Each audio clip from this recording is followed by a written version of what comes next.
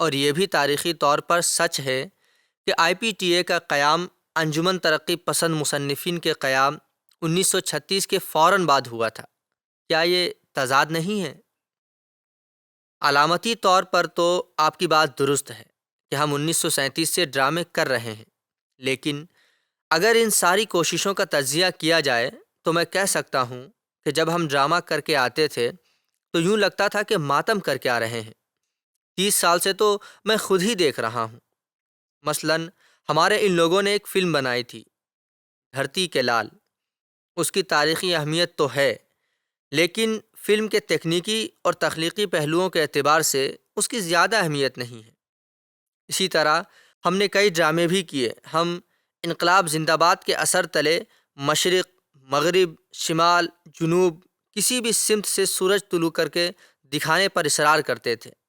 ہم استحصال کی بات تو کرتے تھے، سماجی حقیقت نگاری کا اظہار تو کرتے تھے، لیکن یہ ڈرامے فنی طور پر کمزور ہوتے تھے۔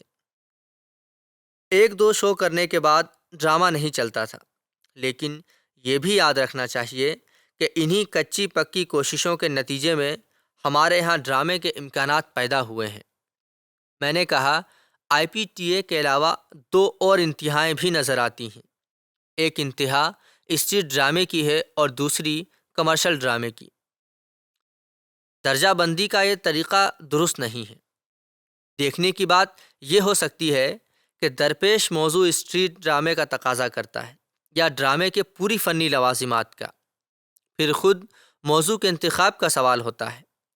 بعض موضوعات زیادہ نہیں چلتے، علامتی نفسیاتی بنیادوں کے حامل کھیل بہت کم مقبول ہوتے ہیں، لیکن ان بنیادوں کو بالکل چھوڑا نہیں جا سکتا۔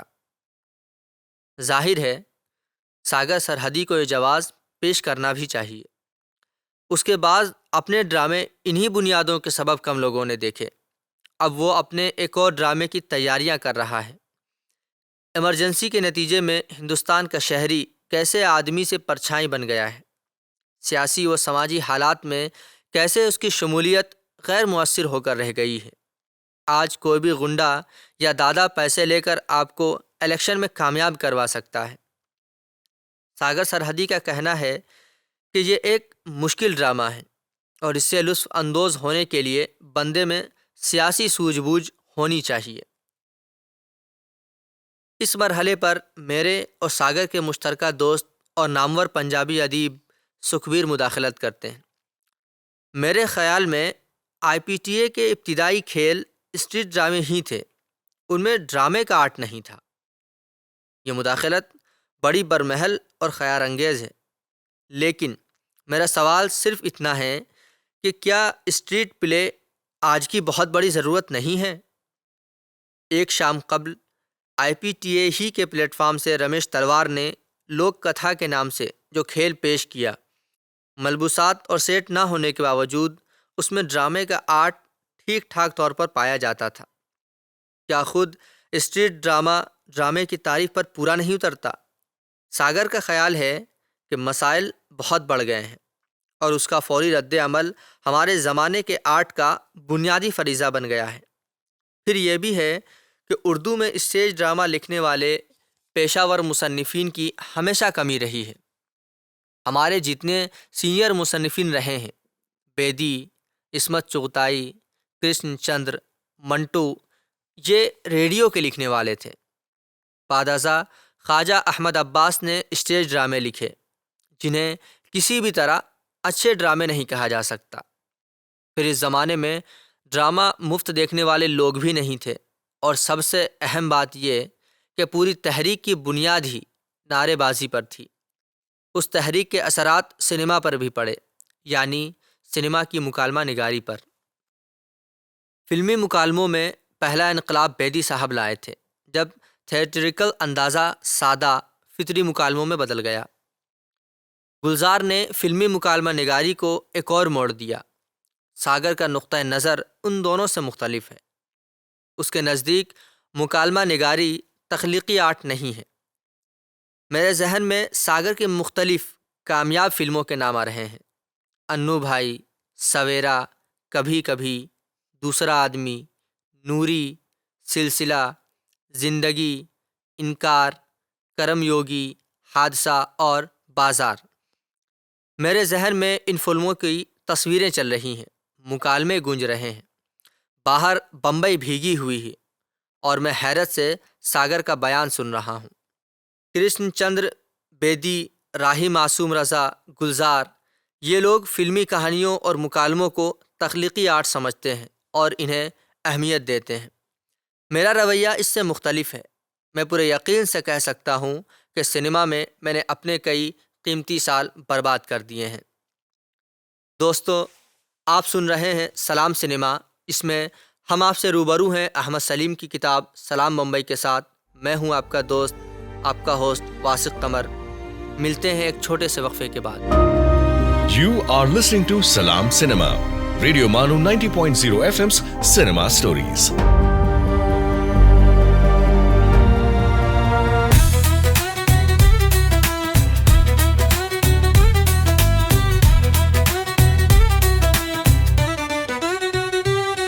یہ ہے ریڈیو مانو، ایک community radio station. So join the wave, come along for the ride. Radio Manu 90.0 FM, we're by your side.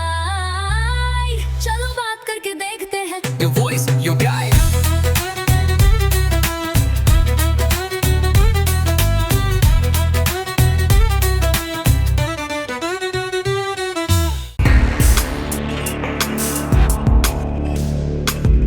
Let's listen to History's Mysteries. دوستو، ہسٹریز مسٹریز میں آپ کا خیر مقدم ہے۔ میں ہوں RJ عبید اور آج ہم بات کریں گے فرسٹ اولمپیاڈ ان گریس کے بارے میں۔ آج ہم آپ کو کھیلوں کی تاریخ کے ایک شاندار اور دلچسپ باب کے بارے میں بتانے جا رہے ہیں۔ پہلا اولمپک مقابلہ جو قدیم یونان یعنی گریس میں منعقد ہوا۔ اولمپک کھیلوں کی ابتدا تقریباً 776 BC میں ہوئی۔ یہ مقابلے ہر 4 سال بعد ایک شہر اولمپیا میں منعقد کیے جاتے تھے، جو یونان کا ایک مقدس مقام سمجھا جاتا ہے۔ دوستوں، ان کھیلوں کا مقصد صرف جسمانی طاقت اور مہارت دکھانا نہیں تھا، بلکہ یہ امن، دوستی اور خداؤں کی عبادت کا ایک ذریعہ بھی تھے۔ خاص طور پر یہ مقابلے یونانی دیوتا زیوس کے اعزاز میں ہوتے تھے۔ پہلے اولمپک مقابلے میں صرف مرد حصہ لیتے تھے اور زیادہ تر کھیل ریس پر مشتمل تھے۔ وقت کے ساتھ ساتھ دوسرے کھیل جیسے کشتی، جیولن تھرو، وزن اٹھانا، ہارس ریس اور ڈسکس پھینکنا بھی شامل ہو گئے۔ اس دوران یونان کے مختلف شہروں کے درمیان دشمنی بھی تھی، لیکن اولمپک مقابلوں کے دوران سب جنگیں روک دی جاتی تھیں تاکہ کھلاڑی اور شائقین محظوظ طریقے سے کھیل دیکھ سکیں۔ ان قدیم اولمپک کھیلوں نے نہ صرف جسمانی صحت اور کھیلوں کی روح کو فروغ دیا، بلکہ مختلف علاقوں کے لوگوں کو ایک دوسرے کے قریب لانے میں بھی اہم کردار ادا کیا۔ بعد میں صدیوں تک یہ کھیل چلتے رہے اور جدید دور میں انہی قدیم اولمپکس کو بنیاد بنا کر 1896 میں جدید اولمپک کھیل دوبارہ شروع کیے گئے۔ یوں پہلا اولمپک مقابلہ یونان میں دنیا کے لیے کھیل، دوستی اور امن کی ایک روشن مثال بن گیا۔ دوستو، آپ سن رہے تھے ہسٹریز مسٹریز RJ عبید کے ساتھ۔ آپ سے پھر ملاقات ہوگی، تب تک کے لیے سنتے رہیے ریڈیو مانو 90.0 FM۔ چلو بات کر کے دیکھتے ہیں۔ آپ سن رہے تھے history's mysteries.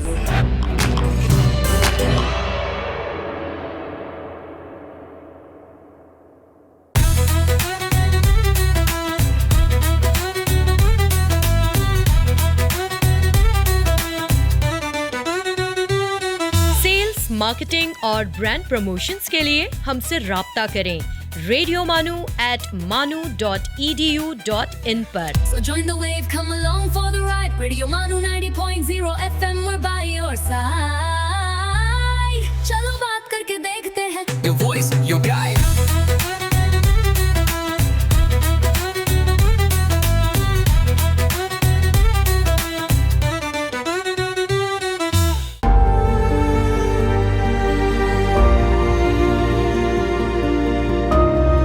You are listening to Salam Cinema, Radio Manu 90.0 FM's Cinema Stories.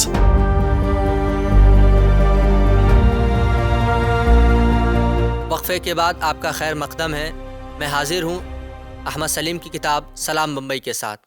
میرے ذہن میں ان فلموں کی تصویریں چل رہی ہیں، مکالمے گونج رہے ہیں، باہر بمبئی بھیگی ہوئی ہے اور میں حیرت سے ساگر کا بیان سن رہا ہوں۔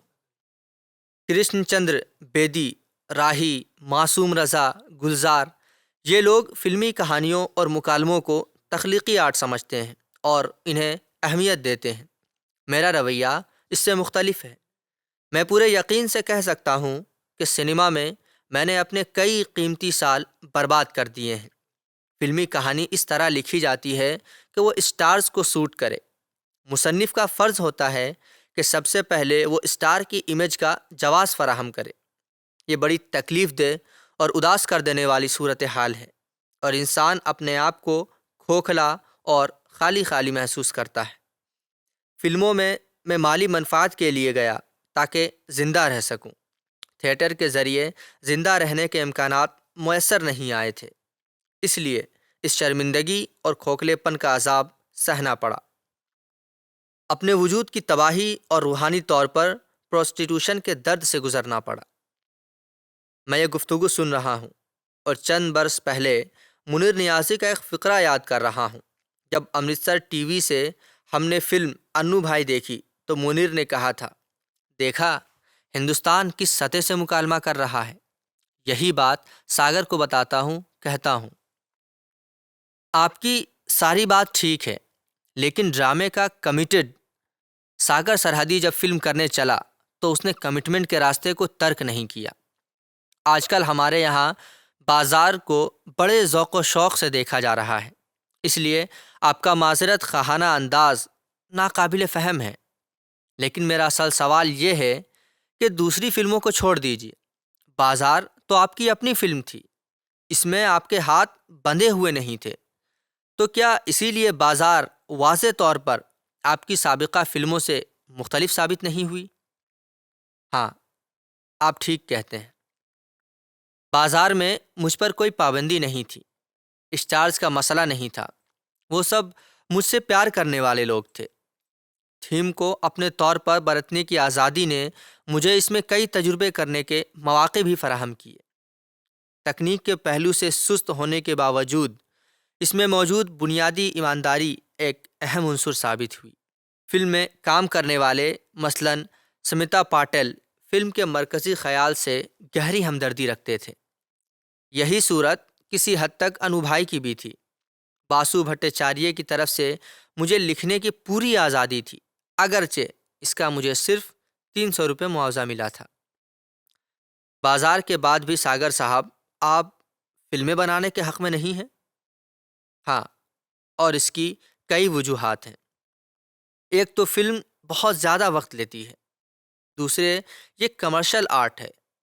جو پیسے یار دوستوں سے لے کر فلم پر لگائے ہیں ان کی واپسی میری اخلاقی ذمہ داری ہے، اور بازار میں پورے پیسے واپس نہیں آئے۔ تیسرے یہ کہ ہم فلمی سوداگروں کے رحم و کرم پر ہیں۔ آپ کتنی ہی اچھی فلم بنائیں، آپ کا خریدنے والا تیسرے درجے کا ایک بیوپاری ڈسٹریبیوٹر ہوتا ہے۔ اس کے بعد سنیما میں نمائش کرنے والا بیٹھا ہے جس کی اجارہ داریاں ہیں۔ میں ذاتی طور پر بازار کے بعد بے حد اچھی معنی خیز فلم بنا سکتا ہوں، لیکن اسے بیچنا، ریلیز کرنا اور اس کے پیسے واپس لانا میرے بس میں نہیں ہے، کیونکہ ان مراحل میں جن لوگوں سے واسطہ پڑتا ہے وہ میرے نظریاتی ساتھی نہیں ہیں۔ اس لیے فلم بنانے کی بجائے میں کیوں نہ ایک اچھا فل لینتھ ڈرامہ لکھوں، کیوں نہ 2-3 افسانے لکھ لوں۔ لیکن ہمارے یہاں اس وقت سب سے طاقتور اور مؤثر میڈیم صرف سنیما ہے۔ میری بات سن کر ساگر ہنس پڑتا ہے۔ مکالمہ اس کی اسی ہنسی میں سے پھوٹتا ہے۔ بھائی، اسی لیے تو اتنے برس گزار دیے فلم لائن میں اور اچھی، زیادہ اچھی فلمیں بناؤں گا، لیکن میری کوشش ہوگی کہ کم سے کم پیسہ لگا کر، کم سے کم پیسہ کما کر باقی وقت اپنی ادبی زندگی کو دوں۔ ساگر بہت قطعیت سے بات کرتا ہے، کھردرے پن سے اور ایک دربار سجا کر۔ اس کے ہم نشینوں میں ہر شخص کسی نہ کسی فن میں یکتا ہے، لیکن سب سے بڑی محبت سے، بڑی مہربانی سے اس کے کھانے اور چائے کی تواضع قبول کرتے ہیں۔ ساحل پر واقع اس کے چھوٹے سے خوبصورت فلیٹ کا دروازہ آنے والوں کے لیے ہمیشہ کھلا رہتا ہے، حتیٰ کہ موہن سنگھ جیسے علم کے جویا کو بھی ایک بار میں نے وہاں دیکھا، جن کی 2 بیٹیاں سریندر کور اور سادھنا سنگھ ہندی فلمیں اس بات کے لیے کوشاں ہیں کہ ان کی اداکاری تجارت نہ بننے پائے، اسی لیے ان کی خواہش ہے کہ وہ شیام بینیگل کی فلموں میں کام کریں۔ شیام بینیگل نئے ہندی سنیما کا ایک عظیم نام ہے، لیکن ساگر سرحدی شیام کی صلاحیتوں کا اعتراف کرنے کے باوجود قطعی لہجے میں محبوب کو اس پر ترجیح دیتا ہے۔ شیام ہمارے دوست ہیں اور اچھا کام کر رہے ہیں۔ نئے یا متبادل سنیما کے فروغ میں ان کا بڑا ہاتھ ہے، لیکن ہماری بھرپور ہندوستانی فلم شیام کے پاس بھی نہیں ہے۔ وہ محبوب کے پاس ہے، وہ دلی شانتا رام کے پاس ہے، وہ ابتدائی کیدار شرما کے پاس ہے، وہ ابتدائی راج کپور کے پاس ہے، وہ گرودت کی ابتدائی فلموں میں شامل ہے۔ اس میں چھوٹا سا پلاٹ اور ترقی پسند تھیم شامل ہوتی تھی۔ میں مارکسزم کی بات تو نہیں کرتا، لیکن وہ سنیما بنیادی انسانی مسائل کے بارے میں بہت ہمدردی سے بات کرتا تھا۔ ان لوگوں کا کام اتنا بڑا ہے کہ اگر ہم ان کے اثر سے نکلنا چاہیں، اور نکلنا بھی نہیں چاہیے، تو نکل نہیں سکتے۔ وہ ہماری روایت ہے، ہماری مٹی اور ہماری خوشبو ہے۔ کیا شیام بینیگل اس روایت سے کٹ گئے ہیں؟ میں یہ تو نہیں کہوں گا کہ شیام جی اس روایت سے بالکل کٹ گئے ہیں، کیونکہ وہ اسی ملک کے باسی ہیں، لیکن یہ بھی ہے کہ وہ اس روایت سے جڑے ہوئے بھی نہیں ہیں۔ ان کا سنیما، جس میں میں بھی شامل ہوں، دراصل کمرشل سنیما کا رد عمل ہے، جو ان عظیم شخصیتوں کی آخری دور کی فلموں میں ابھر کر سامنے آیا۔ کمرشل سنیما جھوٹ ہے، فراڈ ہے، لیکن ہمیں یہ دیکھنا ہوگا کہ ہم نے باہر کے نیو ویو سنیما کا اثر تو زیادہ قبول کیا، لیکن محبوب اور بمل رائے سے کچھ نہ سیکھا۔ موسیقی کو نکال باہر کیا، لیکن غیر ضروری گانوں کے بھرمار تو محض کمرشل ضرورت ہے نا۔ میں نے دہائی کے انداز میں کہا اور مدد کے لیے سکھبیر کی طرف دیکھا۔ سکھبیر کہنے لگے، یہ تو ٹھیک ہے کہ بمل رائے فلم میں جو مسالہ ڈالتے نفاست سے ڈالتے، لیکن مسالہ بہرحال ڈالتے ضرور تھے، گانوں کا مسالہ، کامیڈی کا مسالہ۔ میں نہیں مانتا۔ ساگر سرحدی سکھبیر کی بات کاٹ کر کہتا ہے، میں سمجھتا ہوں ہماری شاعری، ہماری موسیقی، ہماری اچھی کامیڈی وہ ہماری روایت رہی ہے۔ اس روایت کی ہمیں قدر کرنی چاہیے۔ میں نے اپنی فلم میں میر درد جیسے کلاسیکی شاعر اور مخدوم محی الدین جیسے عہد حاضر کے شاعر کی غزلیں استعمال کی ہیں۔ جب ہم فلموں میں ادب کو شامل کرتے ہیں تو ہم ان کی سطح کم نہیں کرتے بلکہ بڑھاتے ہیں، لیکن ہمیں ادب کے معیار کو سختی سے پیش نظر رکھنا ہوگا۔ دوستو، آپ سن رہے ہیں سلام سنیما، جس میں ہم آپ سے روبرو ہیں احمد سلیم کی کتاب سلام ممبئی کے ساتھ۔ ملتے ہیں ایک چھوٹے سے وقفے کے بعد۔ آپ سن رہے ہیں سلام سنیما، ریڈیو مانو 90.0 FM کی فلمی کہانیاں۔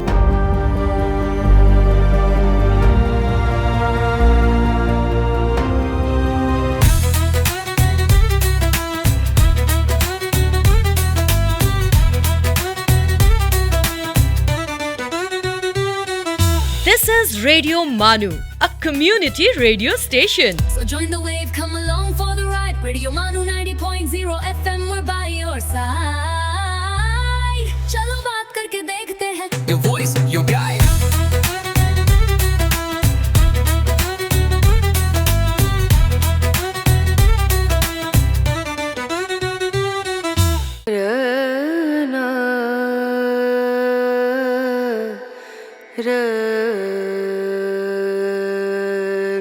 یہ ہے ریڈیو مانو 90.0 FM۔ آئیے اب سنتے ہیں دا mindful minute.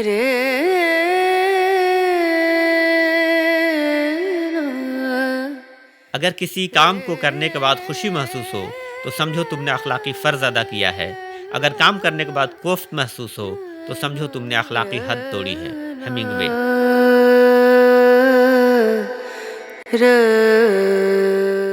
Pablo Picasso once said, "Everything you can imagine is real."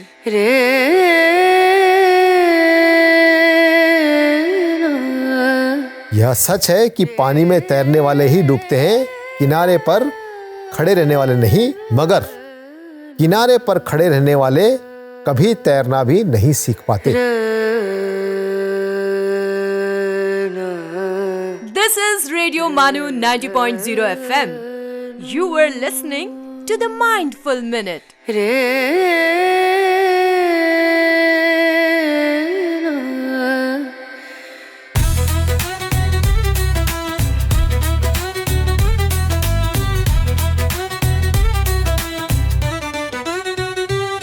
For sales, marketing and brand promotions, write to us on Radio Manu at manu.edu.in. So join the wave, come along for the ride. Radio Manu 90.0 FM, we're by your side.